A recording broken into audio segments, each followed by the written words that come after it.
मुंबईतून आदित्य ठाकरेंनी माध्यमांशी संवाद साधलाय. त्यांनी महापालिकेतील कारभारावरून भाजपवर जोरदार हल्लाबोल केलाय. काँग्रेसने केलेल्या सुनेत्रा पवारांवरील टीकेवर आदित्य ठाकरेंनी प्रतिक्रिया दिली आहे. आपण पाहूयात नेमकं ते काय म्हणालेत. आपण पाहताय विशाखाताईंनी हा कार्यक्रम घेतलेला आहे उद्धव साहेबांच्या वाढदिवसाच्या निमित्त. शिवाजी पार्कमध्ये जवळपास 600 वेगळी झाडं लावण्याचा आज आम्ही कार्यक्रम हाती घेतलेला आहे.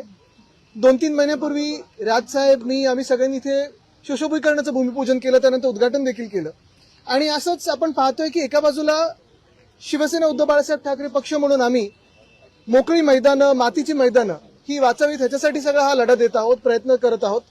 आणि दुसऱ्या बाजूला भाजप आणि भाजपचे महापौर हे सगळे ओपन स्पेसेस, RGPG हे प्रायव्हेट बिल्डर आणि कॉन्ट्रॅक्टरच्या हाती जातील असा सगळा प्रयत्न त्यांच्या हातून चाललेला आहे. हा लढा काही दिवसांनी आपल्याला रस्त्यावर पण दिसेल. जे काही मोकळ्या जागा ह्यांच्या ढापण्याचा प्रयत्न, त्याच्या विरोधात आम्ही एक मुंबईत महामोर्चा देखील करणार आहोत आणि त्याच्यावर आमचं नियोजन चालू आहे. आदित्यजी, खरं तर मातीचा प्रश्न आहे, कारण मोठ्या प्रमाणात देखील शिवाजी पार्काची उद्योग असते, त्यासाठीचा देखील तुमचा लढा मागचा काही नक्कीच. आज चिखल आहे, पण आपण पाहताय राजकारणापेक्षा थोडा बरा चिखल आहे.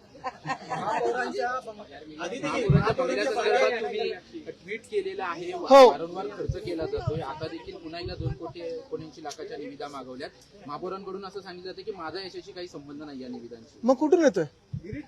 मग मुख्य गोष्ट हीच आहे, आपण पाहिलं असेल माझ्या दोन्ही बाजूला 2 माजी महापौर आहेत मुंबईच्या, आणि कोणी एवढा खर्च केला नसेल असा खर्च सध्याच्या महापौर करत आहेत. एक अंदाज द्यायचा तर एवढाच आहे, आमदार म्हणून आम्हाला पूर्ण मतदारसंघासाठी 5 कोटी निधी मिळतो. खासदारांना 6 मतदारसंघ विधानसभेचे जे असतात त्यांच्या 1 लोकसभा मतदारसंघात, त्या पूर्ण 1 लोकसभेसाठी 5 कोटी मिळतो. आणि जो काही आता निधी महापौरांना फक्त त्यांच्या स्वतःच्या बंगल्यासाठी मिळालेला आहे तो जवळपास 5.5 कोटीचा आहे. आणि गाड्या देखील ज्या आता घेत आहेत त्या देखील 1.5-2 कोटीच्या आहेत. तर म्हणजे हा सगळा खर्च स्वतःवर कशासाठी करताय? कुठे नेमकं तुम्हाला काय दाखवायचं जगाला? महापौर बंगला की तुम्ही वेगळं काही आता टुरिस्ट प्लेस निर्माण करणार आहात की ताजमहल बांधणार आहात तिथे? काँक्रिटीकरणाचा एक्सपोर्ट केली आहे. कोणी गुंगी गुडिया असं सुनेत्रा पवार यांना संबोधल्यानंतर राष्ट्रवादीचे जे कार्यकर्ते आहेत ते काँग्रेसच्या कार्यालयामध्ये गेले होते. नाही, मला वाटतं त्याच्यात मला पडायचं नाही. मुख्य गोष्ट हीच आहे की आपण पाहतोय राष्ट्रवादीच्या अंतर्गत राजकारणात आम्हाला काही पडायचं नाही. सुशोभीकरणाचा प्रश्न सुरू आहे, स्वच्छतेचा प्रश्न देखील मोठ्या प्रमाणात उद्भवलेला आहे. खरं तर महापौरांकडे किंवा मग पालिका प्रशासनाकडे गाड्या खरेदी करण्यासाठी पैसे आहेत, मग मुंबईकरांचे जे कर घेतले जातात, जुहू चौपाटी साफ करण्यासाठी पैसे नाही आहेत का? आजचा 24वा दिवस आहे, लोकशाही तुम्ही पाहिलं असेल जुहू चौपाटीचा कचरा असेल तिथे आमच्या विरोधी पक्षाच्या नेत्या किशोरीताई जाऊन पण आल्या, तिथे देखील प्रश्न देखील विचारले. BSTचा प्रश्न असेल, बसेसचे रूट्स कमी होत आहेत, बस कमी होत आहेत, पगार वेळेवर दिले जात नाहीयेत, पेन्शन वेळेवर दिले जात नाहीयेत, मुंबईत सगळीकडे कचऱ्याचे ढिगारे वाढत चाललेत, रस्त्याचा कॉन्क्रिटीकरणचा प्रश्न, जिथे खड्डे दिसत आहेत, ह्या सगळ्यासाठी BMC सांगते आमच्याकडे पैसे नाहीयेत. पण महापौर बंगल्यासाठी 5.5 कोटी उडवण्यासाठी असतील किंवा मग नवीन गाड्यांसाठी असतील, इथे बरोबर पैसे सापडतात. येणं टेंडर काढलं गेलेलं आहे. स्वतः अमित साटम बोलले की ट्रॅश बूम बसवण्यात आले, पण ट्रॅश बूमच नाहीयेत. खरं चाटमवर विश्वास ठेवू नका. रस्त्याचं कॉन्क्रिटीकरण एक मिनिट, एक करू. रस्त्याचं कॉन्क्रिटीकरण करण्यात आलं होतं, मात्र पहिल्या ज्या ABCD वॉर्ड आहेत त्या ठिकाणी 3,79 लाखाचं खड्ड्यांसाठी निविदा काढण्यात आलेल्या आहेत. एकीकडे आयुक्तच म्हणतात की कॉन्क्रिटीकरण झाल्यामुळे खड्ड्यांचा खर्च वाचणार आहे. ABCD वॉर्डमध्ये साधारणपणे ABC वॉर्डमध्ये खरं तर कोणाचं वर्चस्व आहे, कोणाचं लक्ष ओपन स्पेसेसवर आहे, जसं काही रायगडमधले ओपन स्पेसेस घेतले असतील तसं इथे कोणाचं आहे का, हे देखील आपण शोधून काढावं. आणि दुसरं म्हणजे सगळ्यात महत्वाची गोष्ट हीच आहे की कॉन्क्रिटीकरण, आपल्याला आठवत असेल एकनाथ मिंदे हे हाऊसमध्ये खरं तर बोलले होते की 2 वर्षात मुंबईचे रस्ते चकाचक होतील, चांगले होतील. 4 वर्ष झालेत आता त्या घटनेला. स्वतःचे खिशे भरले पण खड्डे अजून भरून काढले नाहीत. काल त्यांचा मिस कॉल पण होता. भेटीवरून एकनाथ शिंदे आणि भाजप म्हणजे दोघांमध्ये सध्या अंतर्गत धुसफूस सुरू आहे, कारण सुरसाट भेटले त्यावरून भाजपने नाराजी व्यक्त केली आहे. आता ते चुपके चुपके की दिपके दिपके हे ठरवा तुम्ही, काय तुमचं चाललंय. पण अभिजितनी जो लढा दिला आपण पाहतोय, कुठेही राजकारण न करता ह्या देशाच्या तरुणांसाठी दिला, आणि त्याचा आम्हाला अभिमान आहे. सिद्धिविनायक मंदिरमध्ये ज्या लोकांना पकडलंय चोरी करताना ते शिवसेनेचे कार्यकर्ते आहेत, उभाटाचे कार्यकर्ते आहेत, असं सर्वांकडे आमचं म्हणणं. मला वाटतं त्यांना जरा आठवण करून देतो मी. पहिलं चंदा चोरीवर तिथूनच सुरू करू, मग वाराणसीमध्ये काय चाललंय तिथून सुरू करू, आणि सगळ्या मंदिरांचं कुठे कुठे काय काय झालंय ह्याचा एक आढावा घेणं गरजेचं आहे. दुसरी गोष्ट म्हणजे अर्थात तुमच्या हातात जी काही यंत्रणा आहे, तुम्ही ज्याला पकडायचं त्याला पकडता, ज्याला सोडता त्याचं सोडता, पण सदा सरवणकरांना मी आठवण करून देतो, मला वाटतं विशाखाताईंनीच मध्यंतरी एक सभेमध्ये किती कोणाचे फ्लॅट आहेत, कुठे कुठे आहेत, किती कोणाच्या चाव्या आहेत, हा सगळा आढावा आमच्याकडे आहे. तो कदाचित आम्ही आता जगजाहीर करू शकू. शिवसेनेसंदर्भात सुनावणी सुरू आहे, आज पुन्हा एकदा नियमित सुनावणी सुरू आहे. काय वाटतं तुम्हाला, सकारात्मक यामध्ये बाजू तारीख पे तारीख पडत तारीख पे चाललेली तारीख आहे. बाजू मिळते? दिसतंय, होईल आज. एकमेकांची भांडताना पाहायला मिळतात.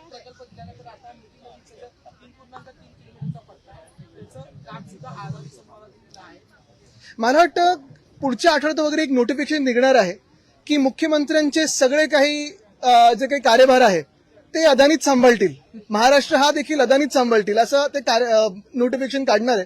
ते काढल्या मग बघू पुढे चॅलेंज होत आहे का कुठच्या कोर्टात. महापौर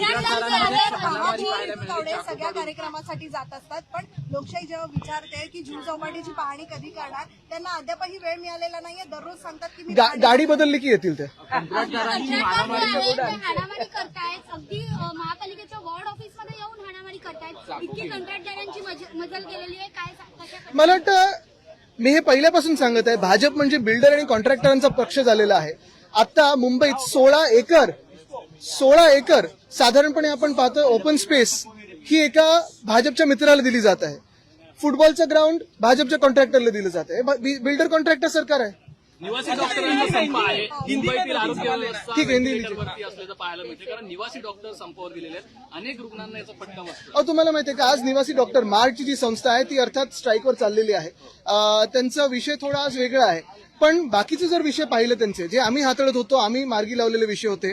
मग असिस्टंट प्रोफेसरचं वय काय असायला पाहिजे, स्टायपेंड काय असायला पाहिजे, त्यांचे हॉस्टेल जर तुम्ही परिस्थिती पाहिली, आम्ही जे 100 कोटी नायरला दिलेले ते कुठे आता वापरले गेलेत वगैरे, हा सगळा प्रश्न आहेच त्यांचा. म्हणजे हा जरी आजचा विषय जरी थोडा वेगळा ठेवला तरी बाकीचे प्रश्न आहेत त्याला कोणीही यानं उत्तरच नाही. बरं, जे डॉक्टर बनतात, म्हणजे महाराष्ट्रात आणि देशात परिस्थिती अशी झाली आहे, नीट परीक्षा पेपर लीक होते आणि ते झाल्यानंतर आंदोलन करतात, त्यांना लाठीचार्ज. पण फेकनाथ मिंदेंची जी लोक जाऊन डॉक्टरांना मारहाण करतात त्यांना लगेच बेल देण्याची सोय केलेली असते किंवा हॉस्पिटलमध्ये लपवण्याची सोय केली असते. बघा, मी सांगितलं ना, बाईट संपेल आणि पाऊस जाईल.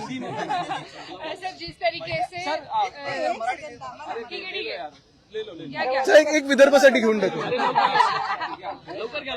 महिला उपमुख्यमंत्री आहेत राज्याच्या, मात्र काँग्रेसची अशा प्रकारची टिप्पणी कसं बघताय तुम्ही? कारण की अशा प्रकारची एकंदरीतच इंदिरा गांधी संदर्भात नाही, मला वाटतं आपल्याकडून मी आता पहिल्यांदा म्हणजे बातम्यांमध्ये मी पाहिला नाही, मिस झाली असेल, पण अर्थात चुकीचंच आहे ना.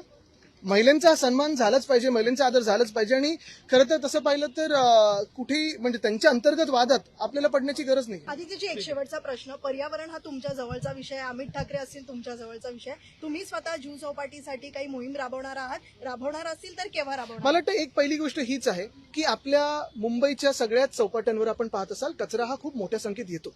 ह्याचं कारण एक आहे, कारण समुद्राचे जे लाटा असतात किंवा जो करंट असतो तो आपण जो काही कचरा आपल्या ह्या नद्यांमध्ये किंवा नाल्यांमध्ये फेकतो तो साहजिकपणे परत येतो, कारण तो त्या टाईडपणे येतो. पण जेवढे लोक मुंबई महानगरपालिकेने पेपरवर एम्प्लॉय केलेले आहेत, स्वच्छतेसाठी असेल, साफसफाईसाठी असेल, ते खरोखर तिथे ड्युटीवर असतात का? आता आपल्याला माहिती आहे, अफरोज शाह जे माझे मित्र आहेत ते गेले जवळपास 10-12 वर्ष दररोज तिथे जातात. वर्सोवा असेल, जुहू असेल, त्यांनी ती मोहीम राबवली. अक्सा बीचला कधी कधी आता ते डोंगरांमध्ये, खोऱ्यांमध्ये जातात, तिकडे देखील गावांना कचऱ्याची विल्हेवाट कशी लावायची ह्याचं ट्रेनिंग देत असतात. पण हे सगळं जर एक अफरोज शाह करू शकतात, त्यांचे व्हॉलंटियर्स करू शकतात, तर मग सरकार किंवा बीएमसी का नाही करत? बरं, पेपरवर जर तुम्ही माहिती काढली तर तिथे तेवढी लोक दिसतील, पण हे कॉन्ट्रॅक्टर कोण आहेत जे 60 लोक दाखवतात आणि 2 लोक ठेवतात? ते 2 लोक बिचारे काय करू शकणार आहेत? कचरा साफ करू शकणार आहेत का? कचरा हा येत राहणार, तिथे क्रॅश बूम बॅरियर तुम्ही लावू नाही शकत, कारण समुद्राच्या लाटा तेवढ्या महत्वाच्या आणि जोरात असतात. पण हा कचरा आल्यानंतर तुम्ही स्वच्छता मोहीम चालवताय का, हा मोठा प्रश्न आहे. आणि तिथे महापौरांचं लक्ष नाहीये. कदाचित आता मी बोलल्यानंतर तुम्ही ही मोहीम चालवल्यानंतर जाऊन फोटो काढून येतील, पण पुढे काय?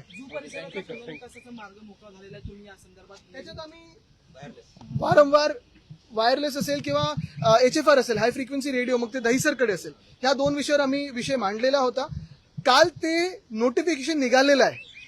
अनेक नोटिफिकेशन या सरकारचे निघालेले आहेत. मी ह्या लढ्यात ज्यांनी सहभाग घेतला त्यांना सगळ्यांचं अभिनंदन करतो. पण नोटिफिकेशन पुढे कधी जाणार हा एक विषय. आणि दुसरं म्हणजे आपल्याला आठवत असेल, जुहू एअरपोर्टच्या बाजूला जी एक स्लम आहे, तिथे छोटं ते नगर आहे, तिथे 2017ला मुख्यमंत्री जाऊन भाषण दिलेलं की तुमचं तिकडच्या तिकडे इन्सिटू रिहॅबिलिटेशन आणि SRA करू. आता ते इन्सिटू तिथे होणार आहे का हे देखील मुख्यमंत्र्यांनी सांगावं.